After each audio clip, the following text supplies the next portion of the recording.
What you've just heard is one of the many deaths from the monkey, the new major motion picture from Osgood Perkins, Stephen King, and James Wan. Experience it in theaters everywhere this Friday, because everybody dies, and that's life. Let's have some fun. Hey everyone, and welcome back to Big Mad True Crime, where we get big mad over true crime. I'm your host, Heather Ashley, and today's case is out of Winnipeg, Manitoba, in Canada. Small talk sucks, so let's dive in.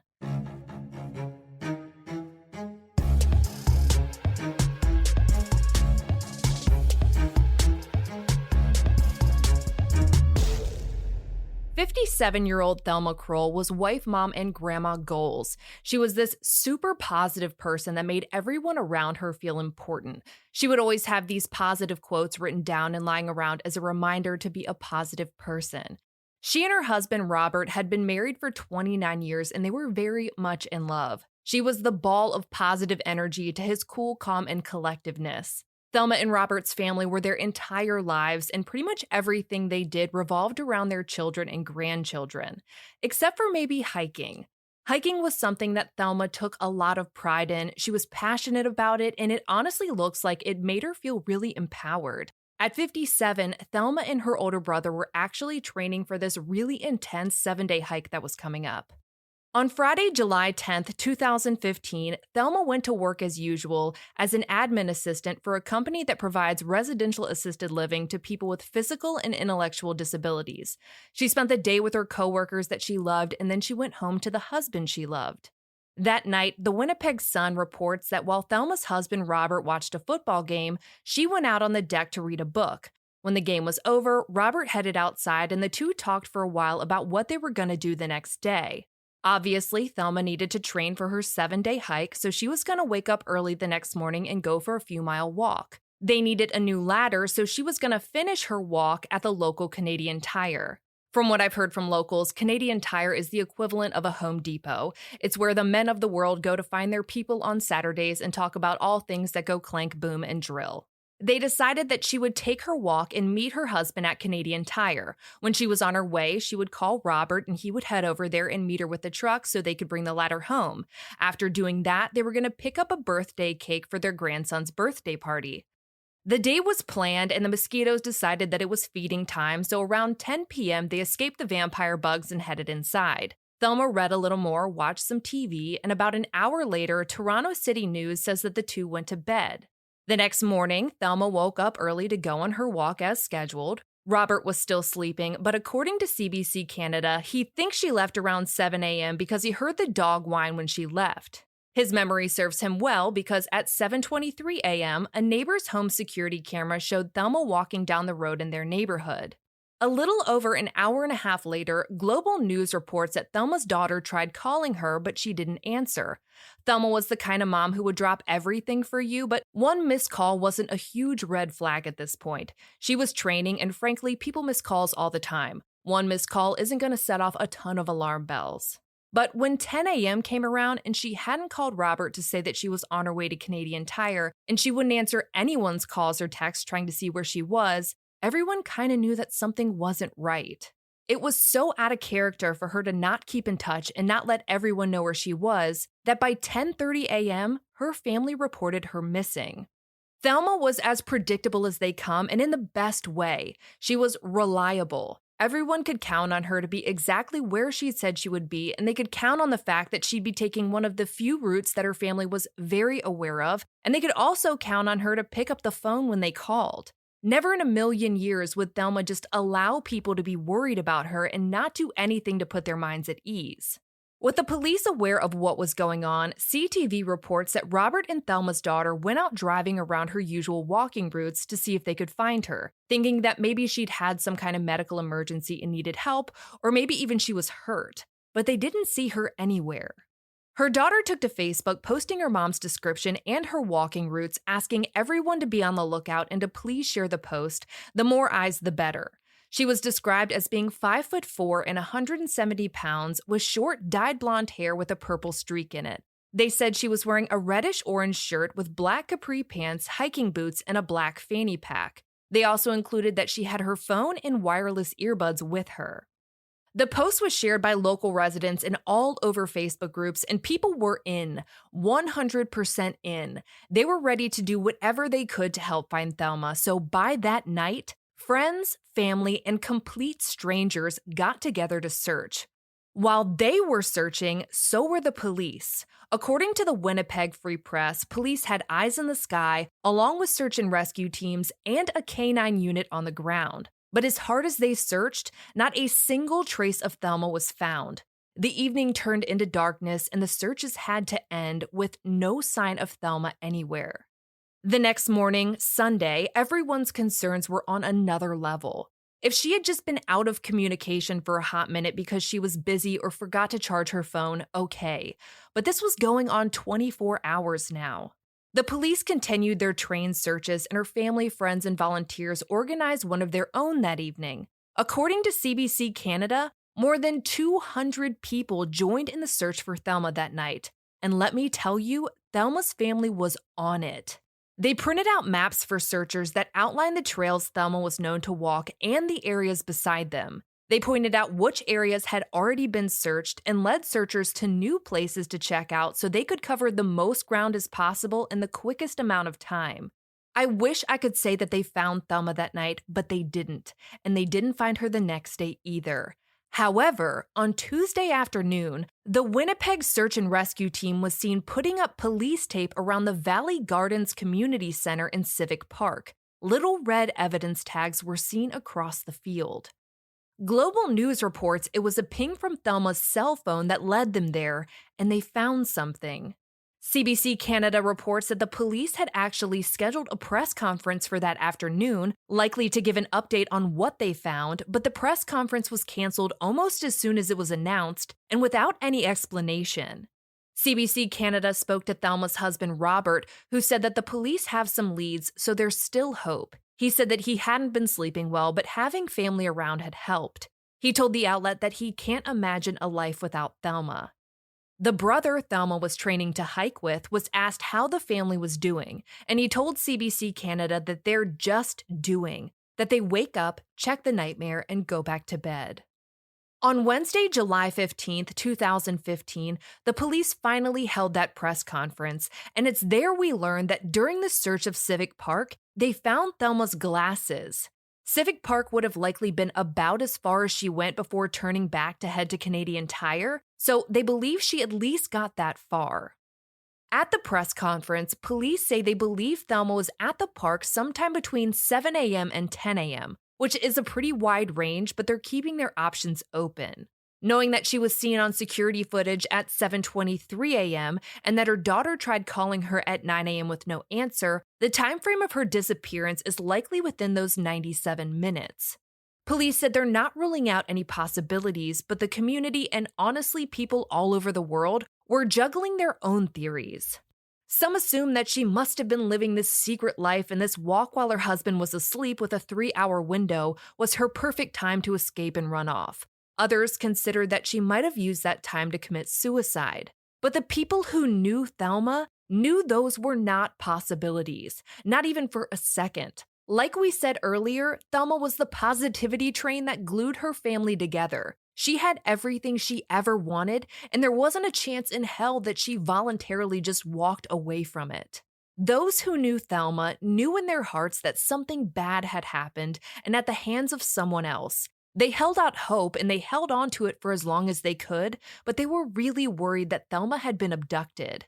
With her glasses found lying on the edge of the field, it seemed more and more likely that there had been some kind of struggle where they had been knocked off. Anyone who wears glasses knows when they've fallen off. They can't see. But other people don't pay as much attention.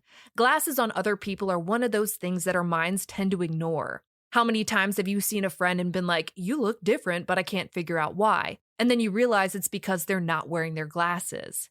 If Thelma was attacked by a stranger who didn't know her from a can of waffles, they probably wouldn't have even noticed that her glasses had fallen off.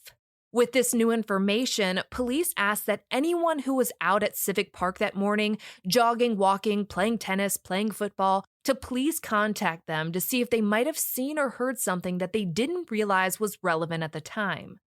The searches continued before and after the press conference, and they were seen searching what CBC Canada referred to as a green space near Concordia Avenue and Gray Street, about a block and a half northeast of where Thelma's glasses were found.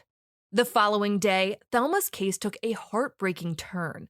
They still hadn't found Thelma, but the police department's homicide unit took over her case. According to the Free Press Herald, the change was made because of the suspicious nature of her disappearance. And it doesn't look like the family was initially made aware of the change, but both Robert and Thelma's daughter held on to hope that Thelma was alive, their support system keeping them as positive as possible. The Winnipeg Sun even reports that the local transit union, which Robert worked with, actually offered up the first reward, $5,000 for information leading to Thelma's safe return. They even held a whistle sale where they sold, whistles. They were these yellow safety whistles with an LED light on them for anyone walking in the dark, with "Whistle for Thelma" written on them. They were sold for $10 each, and the proceeds would go towards adding to Thelma's reward fund. On Friday, July 17th, with Thelma missing for just under a week, the police held another press conference. This time, they gave a little more information, narrowing down the time frame of when she could have gone missing. Police said that Thelma was in the area near where her glasses were found around 8 a.m., which adds up. It's about a 40-minute walk when you map it out on Google Maps. If she was in her neighborhood at 7:23 a.m., that would put her in the park around 8 a.m.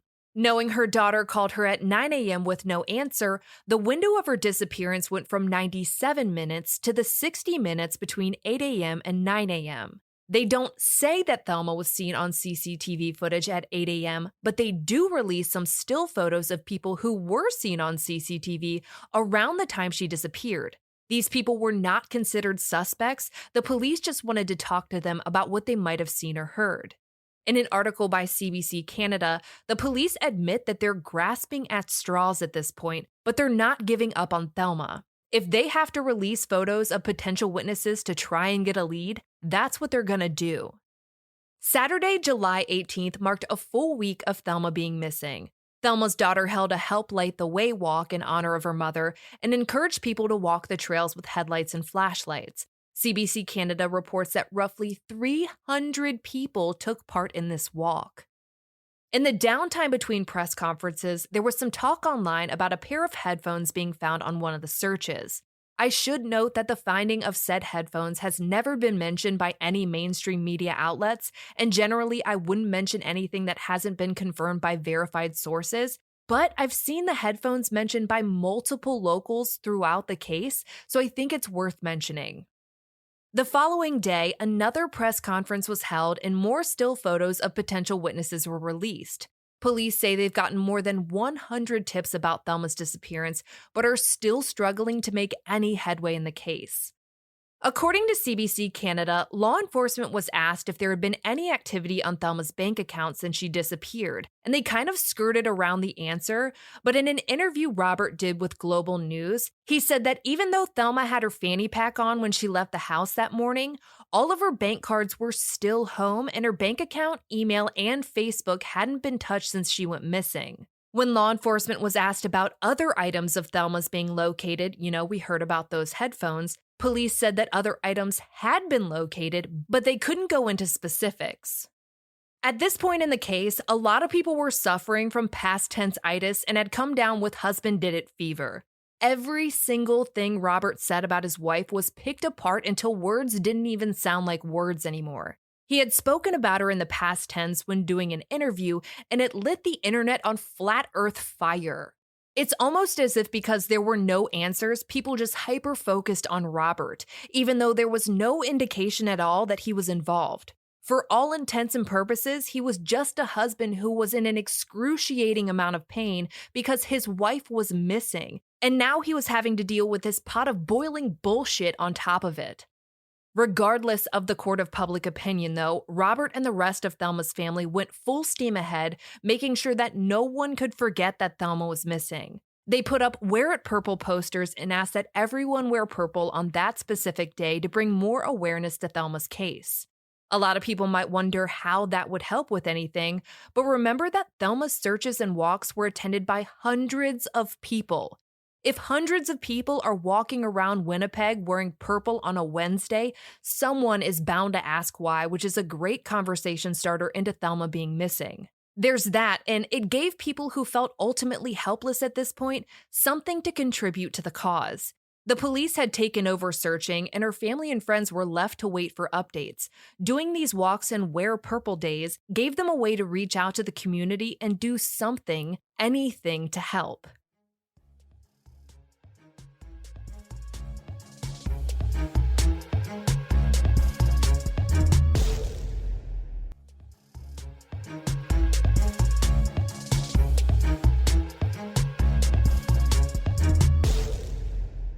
More events were held, one called Keep the Light On, and CBC News reports that purple ribbons were handed out for anyone who wanted to wear one, while the police, trying to think on their feet, sent dive teams into ponds in the area just in case. They were trying to do some proactive police work at a point where they'd honestly seemed to hit a wall.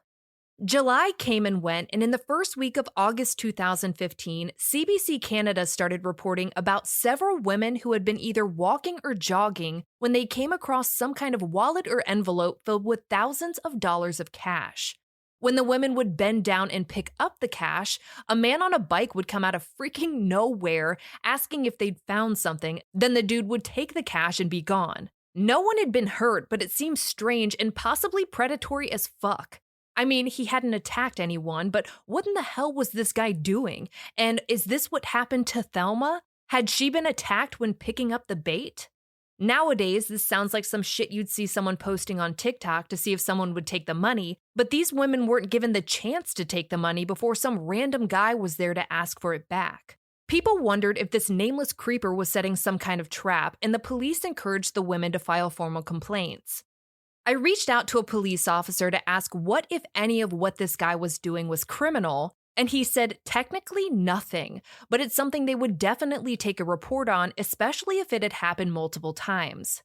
Law enforcement did wind up tracking down the creepsicle, and no charges were placed because ultimately nothing criminal had happened. But to this day, no one seems to know why he was doing it, and it wound up not being related to Thelma at all. Time ticked by with no answers and the rumor flag flapping away, so the family did an interview with the Winnipeg Free Press, and honestly, it was so fucking sad. They acknowledged the fact that they were aware of what was being said about them, and Robert in particular, and even a Facebook group that was fueling a lot of it. Her daughter shares that they were initially treated as persons of interest because that's how investigations go. The first people police look into are the people closest to the victim. And the family encouraged this because they wanted the police to leave no stone unturned. In the Winnipeg Free Press interview, Robert addressed his use of the past tense in talking about Thelma. He said that it wasn't any kind of attempt to hide anything. He didn't say much else during this interview, but the outlet did say that they could see him wiping away his tears. His stepdaughter stepped in and told the outlet, "You take the most devastating thing that's ever happened in your life, you take the person who's closest to you away, you put yourself in a state of being sad, depressed, lost, confused, exhausted emotionally and physically, and then you throw a bunch of people in your face and some video cameras. Until you're in that position, it's hard to say the right words." Thelma's best friend and co-worker also spoke to the Winnipeg Free Press and told them everyone within their circle knows Bob wasn't involved, nor anyone else who loved Thelma. I want to point out that Thelma's best friend just used the past tense in an article where they're talking about being scrutinized for doing it. And I'm pointing that out because it happens all the time. We only tend to notice it when we're analyzing the statements of people in situations like this. Thelma's friend isn't a suspect. Robert isn't a suspect. None of them have been named suspects. They're mourning the absence of someone they love, and I think we can all agree that they shouldn't have to worry about becoming suspects in the court of public opinion when all they're trying to do is plead with the public for help in finding their missing loved one. At the end of the interview, Thelma's daughter told the outlet that they haven't given up hope that Thelma is still out there, saying the whole scenario is straight out of a movie, but sometimes movies end with happy endings. If your heart just grew 3 sizes and shattered at the same time, you're not alone. She told the Winnipeg Free Press that every time the police search a new area, they just have to wait nervously and hear what they found, if anything. saying that they don't necessarily want the police to find anything, but that the not knowing is also really hard. I wish I could say that this interview helped tone down the aimless speculation against Thelma's family, but it didn't. The explanation of the past tense and the use of the past tense throughout the interview shot those already down the rabbit hole into a freaking tailspin. But regardless, yet again, the family kept their composure and focused on their only mission, finding Thelma. And on August 14th, the police made yet another attempt to locate more potential witnesses. A woman who might have been walking her dog, and two people inside of a maroon or dark-colored SUV that was parked near Civic Park the morning Thelma went missing. It seems like whenever they do these releases, they do get in touch with some of the witnesses, and it generates more tips, so while pretty vague, it's not for nothing. A few days later, the transit union came forward to try their own hand at increasing tips by doubling their initial reward from $5,000 to $10,000. It wound up doubling again when the whistle sales added an additional $5,000, and employees of the transit union and friends of the family added another $5,000, making the reward for information leading to Thelma's safe return $20,000. The reward had an expiration date, though. If no tips broke the case within a year of Thelma's disappearance, the money would be donated to Child Find Manitoba in Thelma's name. There was this newfound hope that maybe $20,000 was enough incentive for someone to really think back to that day and come forward with a piece of information that could lead them to Thelma, or that $20,000 would be enough for someone who might have been told what happened to finally come forward and give that information to police. But that didn't happen. In September of 2015, the Thelma Krull Missing Facebook page posted that they were holding a search. It had been a hot minute since there was a volunteer search, so it sounded like they were done with the waiting and were ready to do whatever it took to bring Thelma home. A small independent search team spoke to the Winnipeg Free Press and said that they hold weekly meetings and continue to search for Thelma on a regular basis, saying that they've searched beyond the area that had previously been searched, including the wooded areas behind Thelma's neighborhood in the opposite direction of Civic Park. They told the outlet that they'd found a few things like shoes and a strap that they thought might have been from her fanny pack, but in the end, none of the items found belonged to Thelma. Towards the end of the summer, with hunting season coming up, the police asked that anyone out hunting in the woods outside of the city be on the lookout for anything that might belong to Thelma. CBC Canada reports that the police felt like the loss of foliage might help, which seemed like an odd thing to say considering the foliage would now be on the ground, but whatever, it was smart to ask hunters to be on the lookout. They'd be a fresh pair of eyes in areas that hadn't been searched yet. They reminded the hunters to be on the lookout for a reddish-orange shirt, black capri pants, a black fanny pack, and Thelma's hiking boots.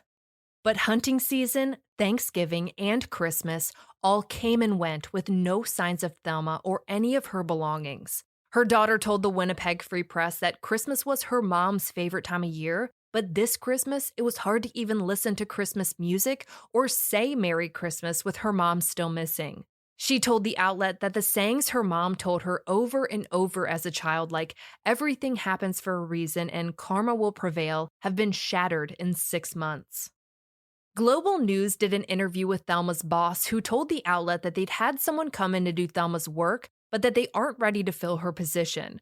Her boss walked the reporter through Thelma's office, which was still exactly the way she left it.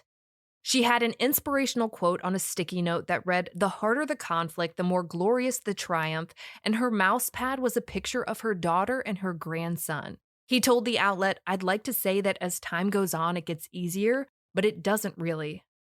I wanted to talk about this article because this was the kind of person Thelma was. This is how widely she was loved. Her coworkers and her boss loved her so much that they wouldn't even touch her office, let alone replace her position. A few months passed with no updates on the investigation, so in March of 2016, CBC Canada reports that Thelma's friends, family, and even volunteers took to the streets with 2,000 missing persons posters and replaced every single one of them that had faded, fallen, or had been taken down over time. On the new posters, they included photos of what clothing items to be on the lookout for and a note not to touch the items if they were found, to just call the police. Another 3 months passed before something happened that caught the news of literally anyone with the ability to gasp. CBC Canada reports that on June 8, 2016, a guy was out test driving this Sea-Doo that he wanted to buy, a jet ski, when he noticed a boot floating in the river. When this guy went to pick up the boot, there was a leg attached to it. A leg. The guy said that the leg was pretty decomposed, but that the boot looked like it belonged to a woman. People wondered if this might be Thelma, but the results came back and it wasn't her. Thelma's friend told CBC Canada, "For closure, you have that moment where you hope it is, and then very quickly you realize that would mean she's gone forever."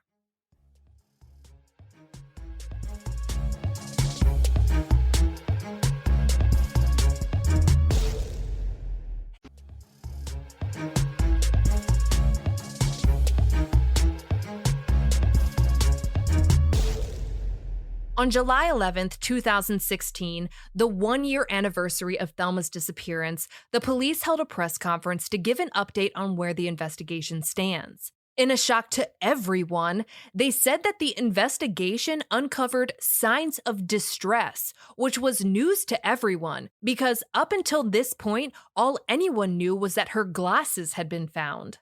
Law enforcement said that they believed the distress was either due to a medical incident or an encounter and ultimate abduction by an unknown individual, saying that they believe it was random. It seemed pretty obvious that there are no medical events that result in vanishing into thin air, and Thelma clearly hadn't been in any hospitals for a year, so that left the public with only one reasonable explanation, that Thelma had been abducted. And it seemed like the police were leaning that way too, with their inclusion of the fact that they believed this abduction would have been random, which rules out targeted. That being said, the fact that they did mention both made many question what evidence they found could contribute to both theories at the same time. The Global News mentioned that Thelma's glasses had shown signs of distress, but they'd also been on the ground for a few days before they were found. The most popular theory going around was that they had found blood. However, that theory has never been confirmed. On top of the distress bombshell that they dropped, the police also said that they had found Thelma's phone, and they had found it near where they found her glasses. They had waited a whole ass year to tell anyone this. And I mean, that's their business, keep things close to the vest, but holy shit. Thelma's glasses falling off is one thing, but her glasses and her phone being dropped, and her being nowhere to be seen, is another ballgame. Whoever took her, if she was abducted, wasn't concerned about anyone finding her phone or seeing anything in it like text messages or phone calls, which does in fact make this seem random and fast. The police released another still photo of a potential witness from a year prior and a satellite image of an area of the park where they say a man and a woman might have been having a conversation that morning, and hope that the public could help identify them so they can be questioned like the others. They ask that anyone who even thinks they might know something to please come in, even if it's just a gut feeling about someone, which is a bold request. They're basically saying, if they're giving you the willies, give us a ring. That could be a lot of tips to follow up on, but they're trying to do everything they can. After the press conference, a vigil was held, and according to the Winnipeg Free Press, the family gave each other hardcover books that they had printed with photos and memories of Thelma's life. Another 3 months passed, but in October of 2016, shit got real. CBC Canada reported that the Winnipeg Police Department was investigating a report that Thelma might have been seen talking to a heavy-set man in the area near where her glasses were found, near the intersection of Kimberley Avenue West and Gateway Road on the morning she disappeared. They said he was about 5'8" and 270 pounds with a bowl-cut haircut. The new information had come in as a tip after the one-year anniversary press conference. The weird part about this tip, though, was that the person who reported it didn't remember whether Thelma and this guy who were talking were walking or driving. So they remember that she was talking to a heavy-set man, his height and his haircut, but they couldn't remember whether or not 70% of his body was covered by a car door. Regardless of the side eye this tip was getting, the police asked that everyone who was in the area of Civic Park that morning to revisit the day in their brains and call in if they remember seeing this man. You might think that with this new development, updates on the case might start picking up, but the exact opposite happened. It was crickets. In June of 2017, just before the 2-year anniversary of Thelma's disappearance, CBC Canada reported that human remains had been found in a shallow grave in a ditch between a main road and a farm about 15 miles away from the park. An elderly couple lived on the farm in a house that was pretty set back from the road, and they'd noticed the police presence but had no idea a body had been found until the police knocked on their door. Once again, everyone wondered if this could be Thelma, but it wasn't. It was the body of a woman who'd gone missing in 2016, and someone had already been charged with her murder. A month later, on July 11th, 2017, on the 2-year anniversary of Thelma's disappearance, the police held their regularly scheduled press conference on the status of her investigation. And this time, they finally said it. They said that they believe Thelma was a victim of foul play. And the world said, duh. They said that the tip about the heavyset man had become a significant part of the investigation, but they couldn't release too much information. Again, understandable, but that was really all they updated. However, just 16 days later, the Winnipeg Police Department tweeted that they were going to have an impromptu press conference relating to Thelma, and no one knew why. They'd only been holding press conferences on the anniversaries of her disappearance, and all of a sudden they were holding another one 6 days after the last. This time, they released a composite sketch of this heavyset man. The date on the sketch looks to have been from October 24th of 2016, so right around the time CBC Canada first reported on the tip about him. Police said that they've done everything they can to try and identify this guy, but now they need the public's help. But wait, there's more. According to the Winnipeg Sun, the witness who came forward about this heavyset man has only given bits and pieces over time. Now they're saying that this heavyset man might have had access to a house in the area of Kimberley Avenue and Gray Street, that he might have been living there or simply had access to it, maybe even for a night. This intersection was literally one of the first places searched, that green area. According to the Global News, police say that they don't think it's possible that Thelma and this guy walked a mile or a long distance, that there was a location close by. Okay, so hold on a second. This tip about the house on Kimberley and Gray is coming from the same person who couldn't tell police if Thelma and this guy were walking or in a vehicle, and all of a sudden this guy might have had access to a house in a really specific area, but we don't know which house or who he is. The police now believe that Thelma was attacked at Civic Park, that she appeared in distress, and was forcibly taken to a house on Kimberley and Gray. When they asked if they thought Thelma might still be alive, they said that it didn't look good. In August of 2017, Global News reported that Thelma's husband Robert filed a petition with the court to have her legally declared dead. This stirred up a whole bunch of shit in the rabbit hole community, but there's a lot a family can't do when an estate is tied to a person who's missing. And Thelma wasn't just missing. She had been missing for more than 2 years, and there had been no proof of life along with everything else included in her investigation. So a month later, the court did declare Thelma dead. Another year passed, and in July of 2018, another press conference was held on the 3-year anniversary of her disappearance, and this time they say that Thelma was seen in distress near a gas station on Kimberley and Gateway Road, which was 1 block northwest of the last location we heard about, and there is a Circle K at that intersection. The police say that more than 400 tips have come in, and the investigation is still active, but they still haven't been able to identify the heavyset man in the sketch. The press conference ended seemingly no closer to finding Thelma than they were last year, or the year before that. But this time, it wouldn't take another year for a break in the case.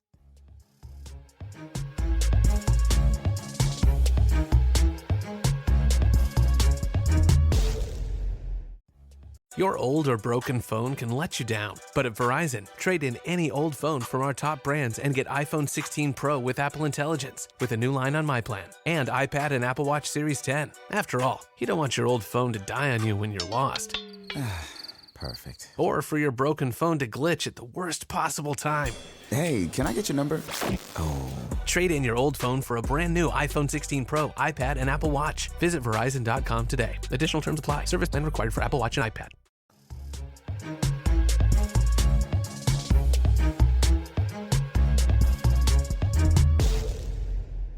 On November 29th, 2018, the police announced that they'd be holding another impromptu press conference on Thelma's investigation. That afternoon, they broke the news that 1 month prior, on October 27th, 2018, Thelma's remains had been found by someone hunting in the woods. In an exclusive interview with Global News Canada, the hunter said that his son had shot a deer, and when he went to go look for it, he stumbled over a skull and screamed for his dad. The hunter said that they didn't know how long the skull had been there because there was nothing on it, that it was completely white. Thelma's skull is the only part of her body that the media has ever confirmed to be found. However, I have seen it mentioned that other evidence was found that indicated that this might have been Thelma before the DNA ever came back as positive. No cause or manner of death has ever been shared, but reading between the lines, CBC Canada reported on the police as saying that they believe she was killed by one person and that she didn't know that person. So I'd say it's pretty safe to assume that they believe the manner is homicide. Thelma's remains were found about 30 miles southeast of her home in the total opposite direction of Civic Park, and to say that it was a desolate area would be an understatement. Police now believe that whoever her killer is, they're familiar with the area. Police said that the tip about the heavy-set man is still an important piece of information, but that they're considering other possibilities. The hunter told Global News Canada that where they found her remains is 300 feet from the road. For reference, that's about a football field. Taking a body that far in, say, a field would be a feat in and of itself. But the hunter told the outlet that they would have had to taken her across a water-filled ditch, over a collapsed fence, around heavy brush, and through a cleared opening to have been found where she was. Thelma's family had to grieve her loss all over again, not that they ever really stopped. And in January of 2019, Thelma was finally laid to rest, though her case remained unsolved. Once again, on July 11th, 2019, on the 4-year anniversary of her disappearance, the police held a press conference and this time said that they were looking for a gold-colored 4-door sedan that might hold valuable information. According to CBC Canada, the police said that this person may have been in a position to have observed Thelma without realizing that they heard or saw something that was valuable. How this information came about or how someone in a gold car would have not known that a woman being attacked and abducted was valuable information remains unseen. Regardless, the police basically want anyone who had a gold-colored 4-door sedan in the area of Civic Park in 2015 to contact them. Another entire year passed with nothing. And on the 5-year anniversary of Thelma's disappearance, Robert offered up his own reward, $100,000 to anyone who gives up information that leads to the arrest, conviction, and imprisonment of the person responsible for Thelma's death in the next 6 months. Telling CBC Canada, I guess you can say I have no confidence in the police solving this. This year, 2021, marked 6 years since Thelma disappeared, and not a single person has ever been arrested. If you have any information about what happened to Thelma Krull on July 11th of 2015, please contact the Winnipeg Homicide Unit at 204-986-6508. You can also call Crime Stoppers at 204-786-8477 or text Tip 170 and message crimes. For photos pertaining to Thelma's case, check out her highlight at the top of my Instagram profile at @TheHeatherAshley and meet me there tonight at 9 p.m. Eastern, where you go live with me and we discuss her case. If you like your podcast ad-free, head over to our Patreon at patreon.com/BigMadTrueCrime, where for just $1 whole a month, your episodes are totally ad-free. If you need more episodes in your life, for just $5 a month, you get a bonus episode on the first Monday of every month. All your episodes are ad-free, and you'll also receive a forever discount code for all Big Mad True Crime merch. And of course, anytime you sign up, you get instant access to all previous bonus episodes. I'll be bringing you a brand new case a week from today, and I cannot wait. But until then, we out.